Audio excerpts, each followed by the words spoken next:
fans here in Belgium certainly trying to enjoy themselves, and Cameron Menzies determined to do the same as he makes his way to the stage to take on Boris Krcmar in this fourth match of the opening session of the Belgian Darts Open 2022 edition. Wins so far for Dennis Nilsson, Ryan Meikle and Karel Sedlacek. Now it is over to the Scotsman Cameron Menzies to try and book his place in the second round, and a meeting with Adrian Lewis, the number 16 seed, bumped up there after a handful of withdrawals in this tournament. And it's in the same section of the draw. Very dapper there, that fellow. Same section of the draw as Michael van Gerwen, the number 1 seed for this event. So it's going to be a tough task for either of these players to make deep progress in this tournament. But both players, Boris to throw first. Game on. That have shown that they're capable of beating anybody on their day. Is that a fair assessment, Dan Dawson? Absolutely. I think you've got two players here who have enormous 81 high ceilings of performance. We know they can hit enormous numbers, but their consistency 81 is way off. You can't rely on Boris Krcmar or Cameron Menzies to go and produce their best on any given day. I mean, you can't do that with 100. any player, of course, but with these two, it could be really, really mind-bogglingly good, or it could be very, very average. 78.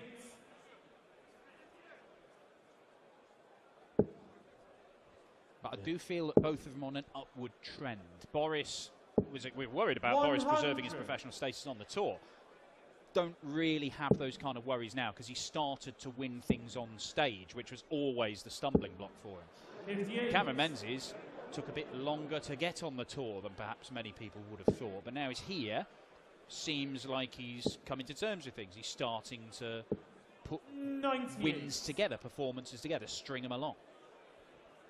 Yeah, they have met once before. This year, in fact, Menzies got the better of Boris in a Players' Championship event. Require 122. A 6-2 win on that occasion back in April. 7-7. 115.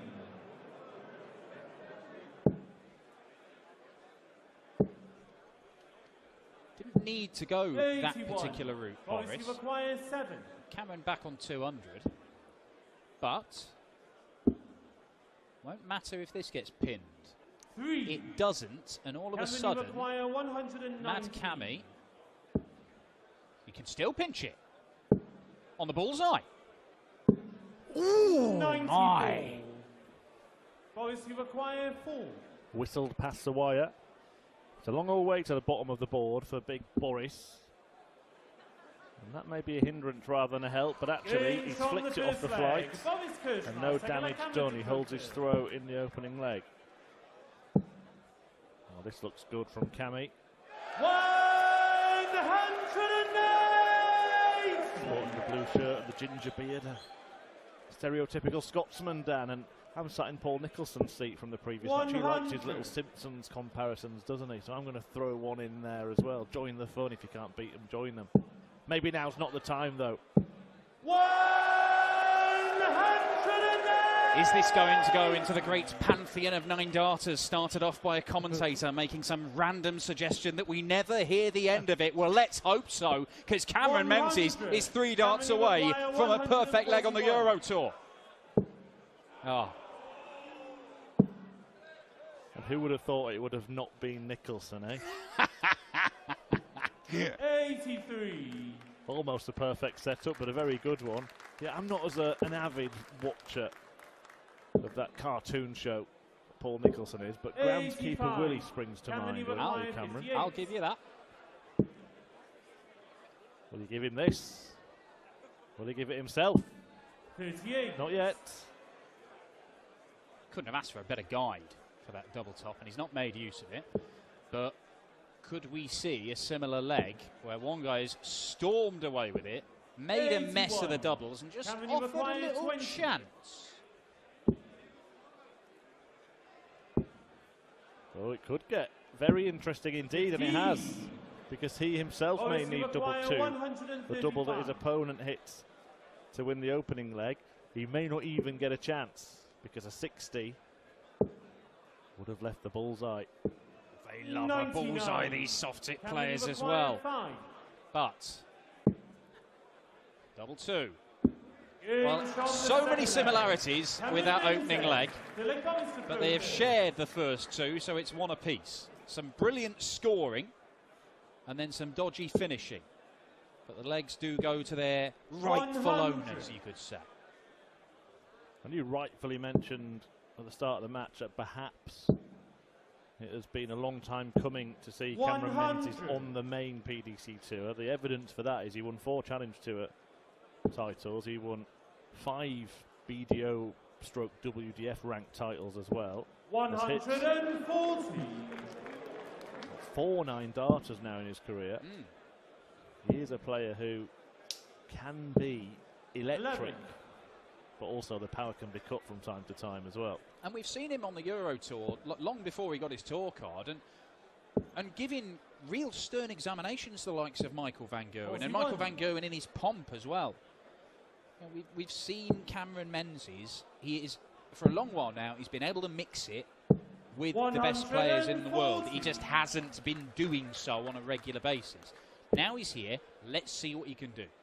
Because the best way to improve and establish yourself as an elite level player is to play against the best over and over and over again. This tour may be brutal, but it is a proven way of coming up with elite level darting talent. Obviously require 160. Well, both players on 2 treble to double out shots. Well, having switched, 56. not finding the treble makes the next shot a little bit more difficult. Yeah, a lot of players would have looked towards the bullseye in that at some point to get down to a 2-darter. And Boris is on a 2-darter, he's a soft tip player. 54 ball. Okay, now it's a 2-darter. And there we go, he's done it in 2 darts, so... Boris Krcmar, fair enough, Boris, you do what you like. Just go back to your point about Menzies as well. Just look at his qualifying for this tournament. Beat Josh Rock in the decisive match, averaging 101, defying an average in 3 figures from his opponent as well. Also beat Ron Meulenkamp and the 5-time world champion Raymond van Barneveld in that campaign. He's got all the ingredients. His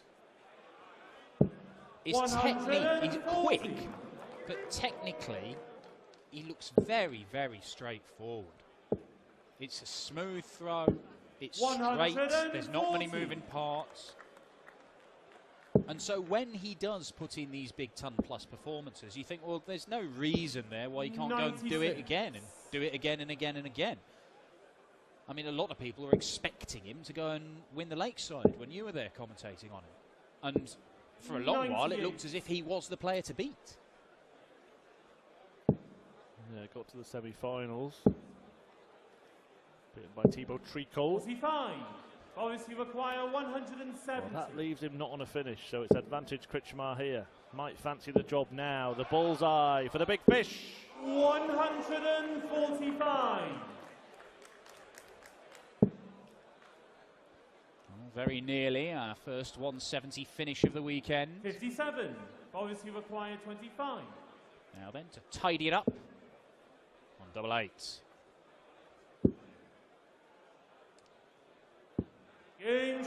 Best leg of the match so far, 15-darter. It is also the first break of throw in this one, and Big Boris takes a 2-leg lead. Game on.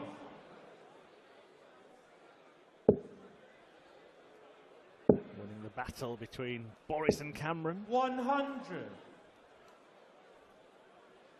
Some exploits on the Euro Tour for him as well this year, notably defeating Luke Humphries in 97. Hungary.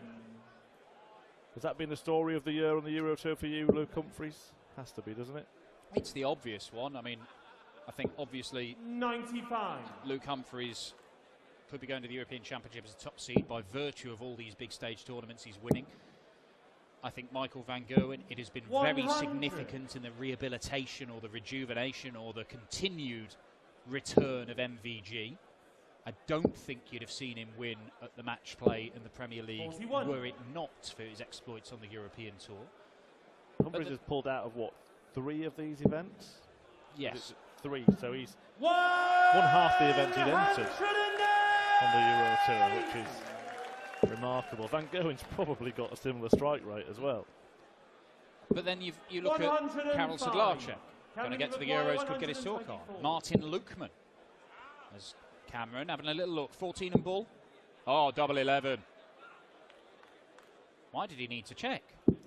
Always worth checking. That's Roberto van Dalen. 160. Well, no doubt about the route for this one. Another in there. Would have left him on tops and firmly on top in this match, but Cami can cut the deficit to a single leg. 3. Double 4. 18. That could be the moment the match got away from Menzies. Been a lot of missed doubles in this match. Boris not keen on that lie. I'm surprised, didn't look a problem. Double 10 isn't a problem, it is 4-1. Cameron Menzies, 1 out of 10 on the doubles. Been a bit of a recurring theme today. Kevin Dukes really suffered double trouble in his first match. Ryan Meikle had it even worse in the second, but managed to get the better of Jan van Veen. 100. Yeah, something like 20 missed darts at double from Ryan Meikle. 21, yeah. 21. But a vital win that puts him on the precipice in terms of qualification for the European Championship. We don't know if he's got enough money already. If he wins one more game, I reckon he's looking pretty good. 140. And he does have Gibraltar as well as an opportunity. But to come so close and then miss out would be particularly agonising. And it kind of brings us back to that Karel Sedlacek thing. Karel has had an incredible year on the Pro Tour this year, and he's amassing all this money. And if he gets into the top 64 by earning, what's it going to be? 100. About 40, 50,000 pounds or whatever. If he gets in the top 64, he keeps that on his ranking. If he doesn't, 96. January 4th, reduced to 0. You've got to start all again. All that good work worth nothing in terms of your ranking. Well, the other race, of course, 30. The one that ends this weekend, is the World Grand Prix, and that is probably more pertinent for a couple of players that aren't here than some that are. 140. Brendan Dolan and Roby John Rodriguez looking over their shoulder. More on that as the weekend unfolds. 95. This game is only unfolding one way. Unless Cameron Menzies can take this out, it's as good as game over. Ops for tops. 68. Just keeps on missing and missing and missing, Cameron. He's missed 10 darts at double. His last 9 in a row. Game from the 6th leg. Boris Krcmar. 5-1. 7th leg, Boris to and the Croatian number 1 looks like he's going to absolutely waltz through to a second round meeting with Adrian Lewis, the number 16 seed, bumped up 39. Into the seedings, but a man who's not really played a great deal in the last few months. Has won a title this year, of course, but I'm not even sure if has he won a game 41. Since. Not sure he has. Turned up to a Euro Tour early this year, didn't he? Got him embroiled in a bit of controversy with Gerwyn Price on the stage. 93. And then said he'd had enough.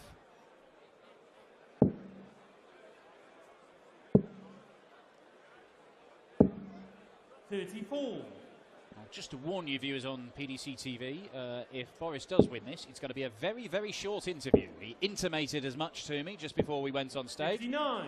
And I don't think I'll be demanding much more than he wants to offer.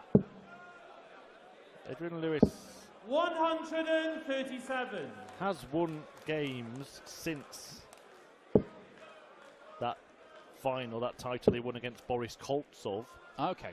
But all of them in European Tour qualifiers. So hasn't won a ranking game. Right, there we go.